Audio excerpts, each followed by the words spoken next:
अस्सलाम वालेकुम, नमस्कार, सत श्री अकाल एंड गुड इवनिंग। मैं हूं आरज़ू काज़मी और आप देख रहे हैं भेजा फ्राई। जी हाँ, भेजा फ्राई के नए एपिसोड के साथ हम हाज़िर हैं। और इससे पहले हम चले न्यूज़ की तरफ, आप सबसे हमेशा की तरह से रिक्वेस्ट है कि प्लीज़ जिसने भी चैनल को सब्सक्राइब नहीं किया है, प्लीज़ चैनल को सब्सक्राइब करना ना भूलिएगा। साथ-साथ बेल आइकॉन को भी क्लिक कर देंगे तो जैसे ही कोई नई वीडियो आएगी आपको फ़ौरन ही पता लग जाएगा। अभी जी मैं तो जी खाली बैठी थी और मेरा कोई इरादा नहीं था वीडियो बनाने का, लेकिन अचानक से जब न्यूज़ आई तो फिर मैंने सोचा मैं आप लोगों को बता दूँ। वैसे तो खैर मैंने ट्विटर पे लगा दिया और वहाँ पे लोग हैरान परेशान हो रहे हैं। लेकिन मैं फिर भी आपको बता दूं कि जी पाकिस्तान की जो मिनिस्ट्री ऑफ फॉरेन अफेयर्स है, उन्होंने जी एक प्रेस कॉन्फ्रेंस की है। उस प्रेस कॉन्फ्रेंस में उन्होंने ये बताया है कि पाकिस्तान में जो पाकिस्तानी सिटीजन्स की किलिंग्स चल रही हैं, वो जो अननोन गनमैन वाली बात है, तो उसके लिए जी दो अदद जासूस जो है, जासूस जिसे हम कहते हैं जी, इंडियन जासूस जो है वो पकड़े गए हैं। और ये इंटेलिजेंस जो की जो कहनी चाहिए एजेंसी है रॉ, उसके दो लोग हैं। और बताया ये जा रहा है कि उनकी पासपोर्ट की कॉपीज या पासपोर्ट भी हासिल कर लिए गए हैं, ये भी बताया जा रहा है। साथ साथ जी आज इस्लामाबाद प्रेस क्लब में प्रेस कॉन्फ्रेंस की गई और ये बताया गया कि ये जो ministry of foreign affairs of Pakistan है, उन्होंने प्रेस कॉन्फ्रेंस की और उन्होंने बताया कि जी पाकिस्तान में जो किलिंग्स चल रही हैं, जिसमें कई लोग तो खैर ऐसे हैं जो कि बल्कि मेजोरिटी जो है वो ऐसे हैं जो कि किसी न किसी टेरर आउटफिट का हिस्सा थे या टेरर ऑर्गेनाइजेशन का हिस्सा थे, और उसके बाद उन लोगों को किसी अननोन गनमैन ने आके उड़ा दिया।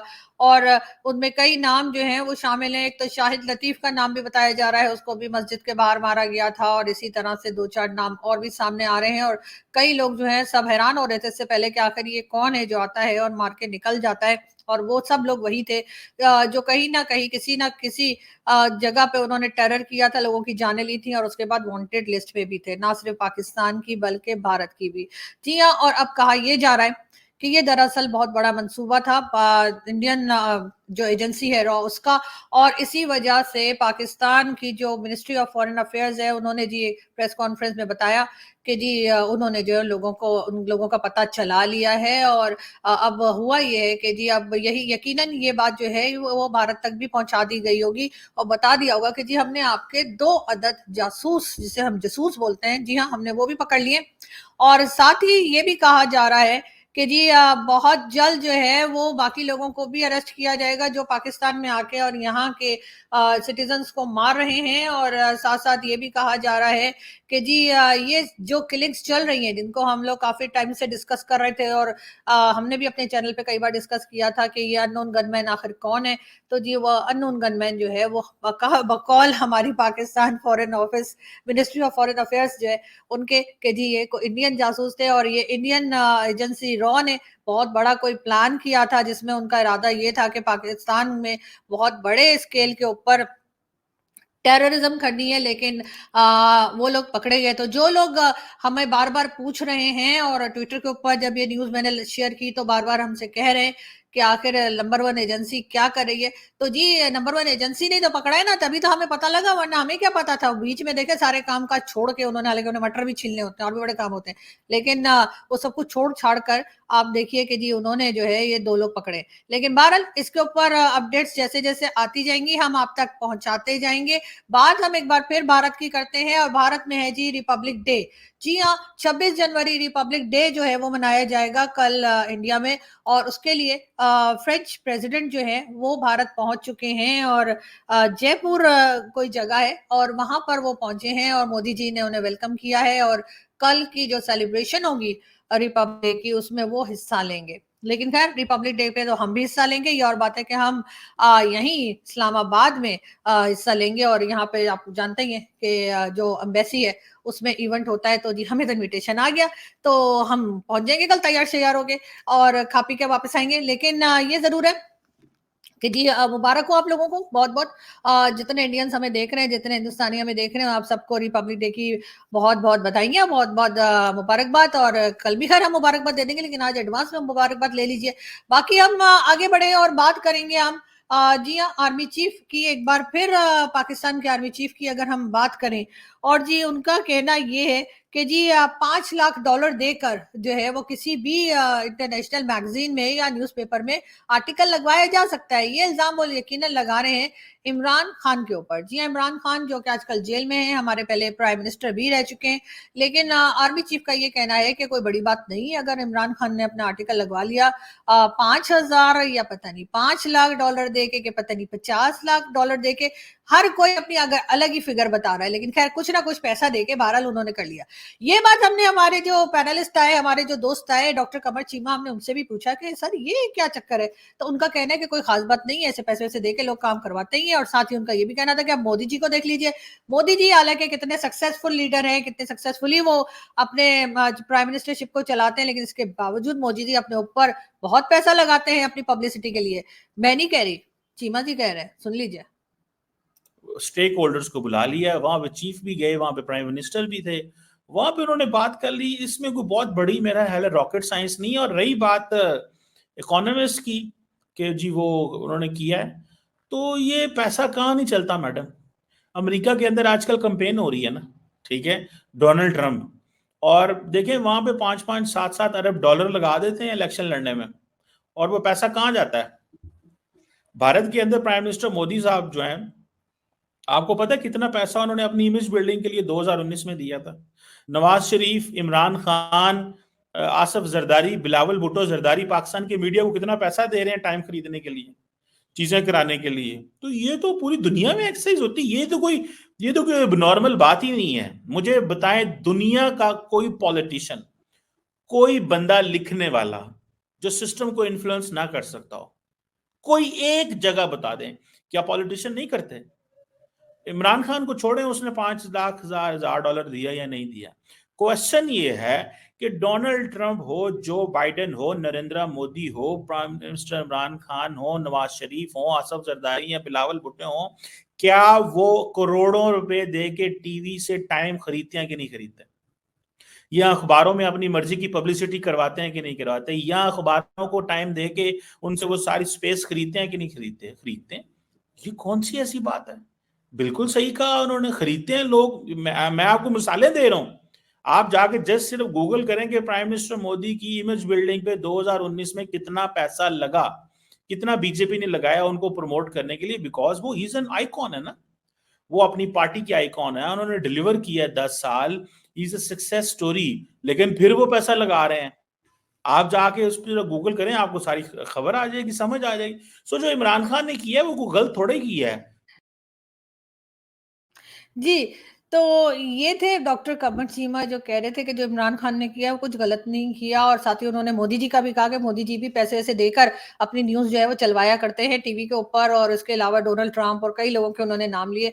कि जी आप गूगल करके देख लीजिए तो पता लगेगा उन्होंने अपने ऊपर कितना पैसा लगाया है, और तब जाके वो इतने फेमस हुए हैं, या तब जाके उनकी न्यूज़ और हर टीवी पर और न्यूज़पेपर में हर जगह लगाई जाती है। खैर, वो एक अलग बात है, जिन कंट्रीज़ के नाम लिए, चाहे वो भारत हो या चाहे अमेरिका, उनके पास बड़ा पैसा है और उनकी इकोनॉमी जो है बड़ी स्ट्रांग जा रही है। लेकिन पाकिस्तान एक गरीब कंट्री है, और अगर यहाँ के लीडर सिर्फ आर्टिकल लगवाने के लिए इतना पैसा लगा रहे हैं, या उनके ऊपर ये इल्जाम लगाए जा रहे हैं कि उतना पैसा देकर आर्टिकल लगवा रहे हैं, तो ये बात जरूर कुछ मुझे अजीब सी लगी।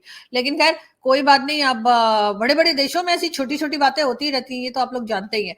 तो खैर हम लोग आगे बढ़े और हम बात करें एक बार फिर जी हाँ पाकिस्तान की। और पाकिस्तान में जी तोशाखाना केस, इमरान खान के ऊपर जो तोशाखाना केस चल रहा है, जी हाँ, उनमें इमरान खान ने लतीफ खोसा को चेंज करके उनकी जगह सलमान सफदर को अपना लॉयर जो है मुकर्रर कर दिया। जी हाँ, इमरान खान साहब ने सोचा होगा कि भाई लतीफ खोसा साहब से तो कुछ हो ही नहीं रहा है, ना इमरान खान की जेल से पीछा छूट रहा है ना कुछ और, तो लतीफ खोसा साहब को बदल कर उन्होंने सलमान सफदर साहब को अपना लॉयर मुकर्रर कर दिया है। देखते हैं कि अब सलमान सफदर साहब इमरान खान साहब को जेल से बाहर ला पाते हैं, या फिर इमरान खान का भी कुछ टाइम और जेल में ही रहना लिखा हुआ है।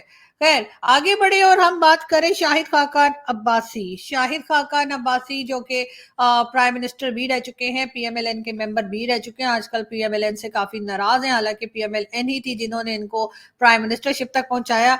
उनका कहना है आज भी वक्त है इलेक्शन को गैर मुतनाज़ा बनाए, चीफ जस्टिस, निगरां वजीर आजम और इलेक्शन कमीशन इस इलेक्शन को मुतनाज़ा होने से रोके। यानी अभी इलेक्शन हुए भी नहीं है, बात यही की जा रही है कि कहीं ना कहीं इलेक्शन में कोई गोलमाल होगा, कोई ना कोई घोटाला चलेगा और कोई ना कोई किसी को और कुछ जिता दिया जाएगा। खैर ऐसा मानना है शाहिद खाकान अब्बासी साहब का, और उनको पूरा राइट है कि वो बोल सकें या इस तरह की बात कर सकें। जाहिर है कि वो इस वक्त पीएमएलएन से कुछ नाराज लग रहे हैं, और क्योंकि ऐसा लग रहा है कि नवाज शरीफ साहब को लाया जा रहा है और कई तरफ से ये आवाजें आ रही हैं, तो हो सकता है शाहिद खाकान अब्बासी साहब को ये बात पसंद ना आ रही हो।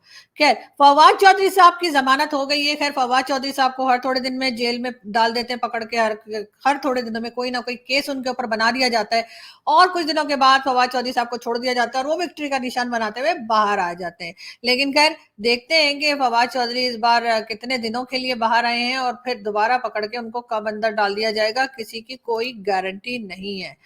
हम आगे बढ़े और हम आपको बता दें कि जी नदीम अफजल चंद, जी हाँ, नदीम अफजल चंद साहब ने भी इमरान खान को ज्वाइन किया था, और उनका कहना है कि 8 फरवरी को सारे जाली सर्वे जो किए गए हैं वो टके में भी नहीं बिकेंगे। जी हमारे कई साथी, हमारे कई मीडिया के दोस्त जो है उन्होंने कई सर्वे किए थे और सोशल मीडिया पे शेयर किए थे कि जिसमें वो ये बता रहे थे कि हाँ जी इस बार नवाज शरीफ साहब को या किसी भी दूसरी पार्टी के साथ ये हो रहा है वो हो रहा है। तो यकीनन उसके जवाब में ये बात की गई है नदीम अफजल चंद साहब की तरफ से कि जितने वो सर्वे किए थे वो सब शायद गलत साबित हो जाएंगे, जो भी वो कह रहे हैं कि वो टके में भी नहीं बिकेंगे।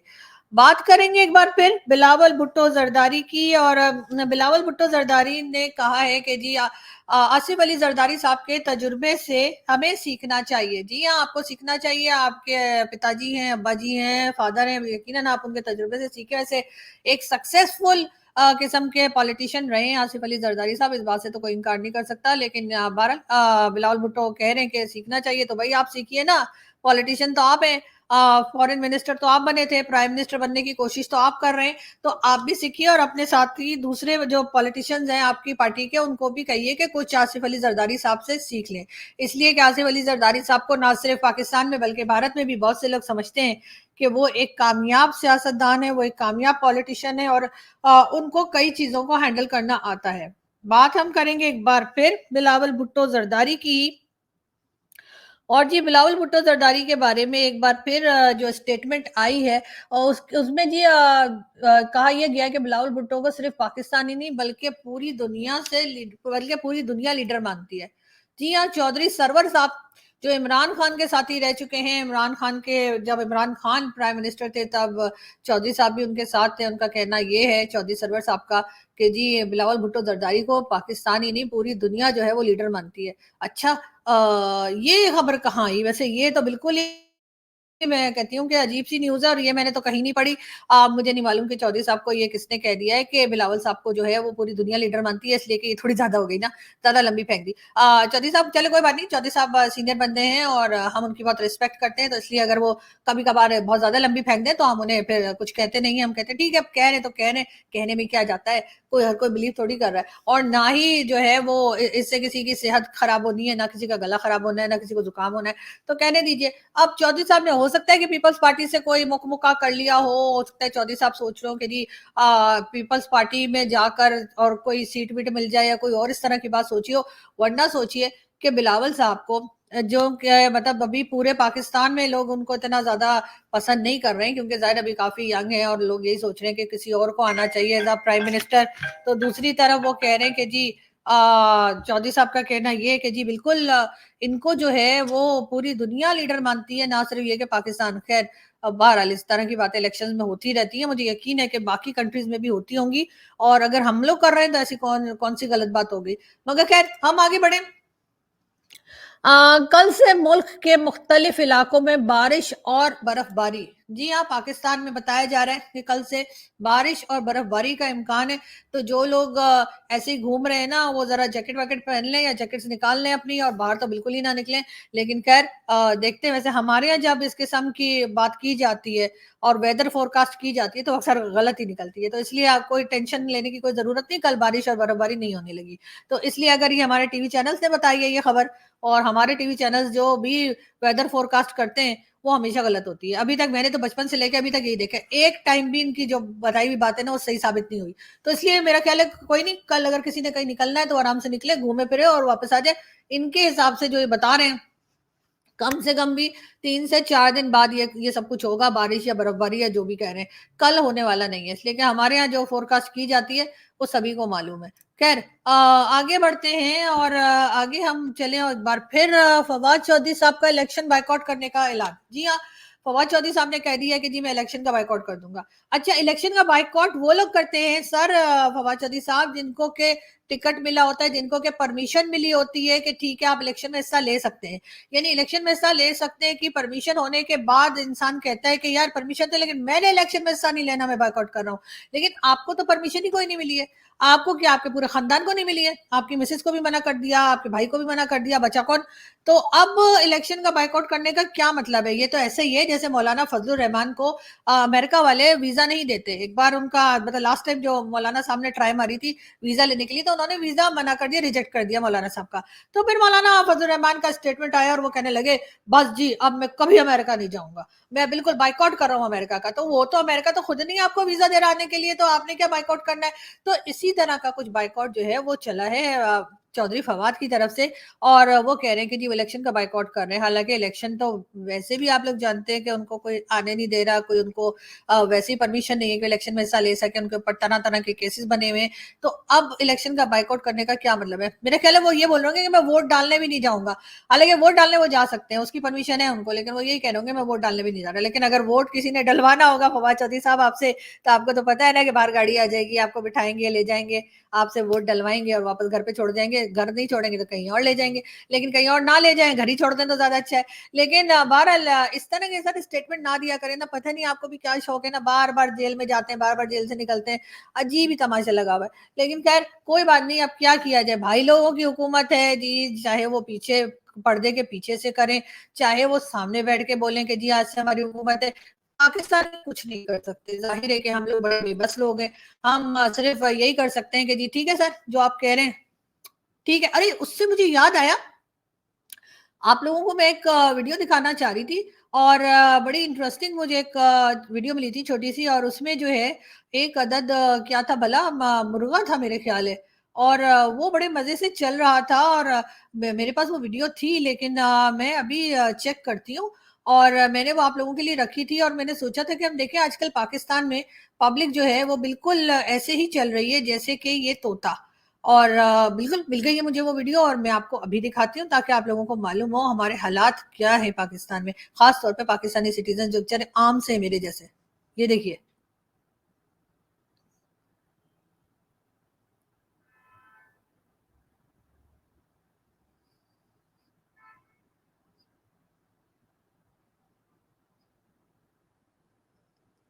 जी, इस तोते के लिए कहा जा रहा है कि ये वाघा बॉर्डर गया था, ये वाघा बॉर्डर पे गया था देखने के लिए कि वहां पे परेड कैसे होती है, और जब से वापस आया है इसी तरह से चल रहा है।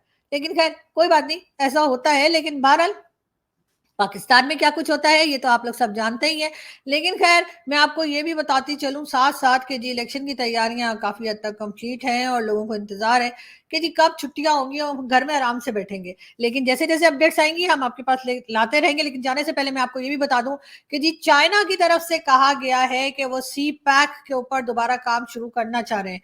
जी हाँ, उन्होंने कहा है कि जी सी पैक को अपग्रेड करने के लिए रेडी है चाइना, और देखते हैं कि अब चाइना कब पैसे निकालता है, इसलिए कि अगर उन्होंने सी पैक को अपग्रेड करना है तो पैसा तो देना पड़ेगा ना हमें। तो ये भी एक अच्छी खबर है। वैसे ये साल बहुत अच्छा शुरू हुआ है, हमें आईएमएफ से भी पैसा मिल रहा है, चाइना भी कह रहा है कि सी पैक को अपग्रेड करना है। हो सकता है कुछ और लोग भी पैसा निकाल दे सिवाय भारत के। भारत का मुझे समझ नहीं आ रही कि हम कब से उनको कह रहे हैं, ललकार ललकार के हम कह रहे हैं कि जी कुछ पैसा दे दीजिए, उसके बाद हम कोई बात नहीं करेंगे, ना गिलगित बल्तिस्तान की, ना कश्मीर की, ना कुछ और, ना माइनॉरिटी की, ना कुछ भी नहीं बोलेंगे।